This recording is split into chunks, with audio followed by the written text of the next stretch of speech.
de Dominique Swarthout. Voleu que us digui una cosa? Jo no tinc por a res.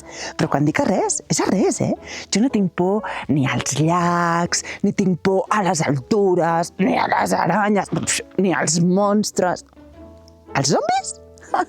No tinc por als zombis. Com he de tenir por als zombis? Ni a les abelles, ni a les bruixes, ni als llops. Que no tinc por a res. Però a res, ni als lladres. No, com he de tenir por als lladres? Què va? Jo no tinc por a res de res. Sí. Tinc por a una cosa, no? Molt petita.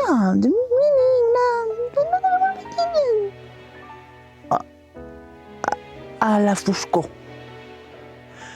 Sí. I una mica. Un dia, quan estava dormint, es va presentar a la meva habitació. Era un ésser gran, què dic gran, gegant, enorme, pelut, de color blau. Era en tot. I en tot? En tot. Tenia por a tot. Sí, tenia por als gossos, als fantasmes, a l'aigua. Tenia por a tot, quan dic a tot, és a tot. Fins i tot tenia por a les olives, a les pedres, tenia por a tot. En tot, amb els seus ulls grossos, m'ho il·luminava tot a la nit. I sabeu què? Ens vam fer molt amics i vam viure un munt d'aventures. Per exemple, creuar d'un lloc a l'altre per damunt d'un tronc, fent equilibris. Ens ho hem passat tan bé amb en tot. I amb en temps, en tot, ja no tenia por a tot. Per exemple, ja no tenia por als globus. Abans tenia por als globus. T'imagines tenir por als globus? O tenia por a fer ninots de neu. I després ja no, ja podem fer ninots de neu i guerres amb la neu. Amb tot, tenia por als gronxadors. I després ja no en tenia. I tenia por als ocells. I després ja no en tenia.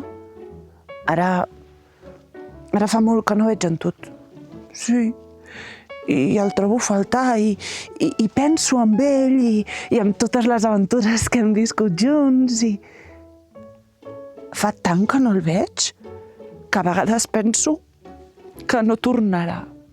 O encara pitjor, que no ha existit mai i me l'he imaginat.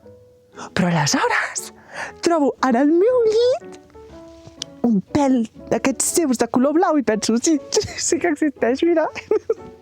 M'agradaria tant que vingués un dia i poder-li explicar que la mama em deixa un llumet obert a la nit i que ja no tinc por a la foscor.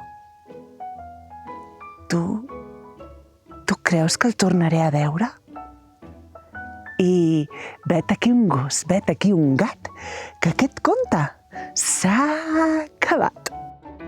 Ei, si t'ha agradat aquesta història, posa m'agrada i subscriu-te al canal. Adéu!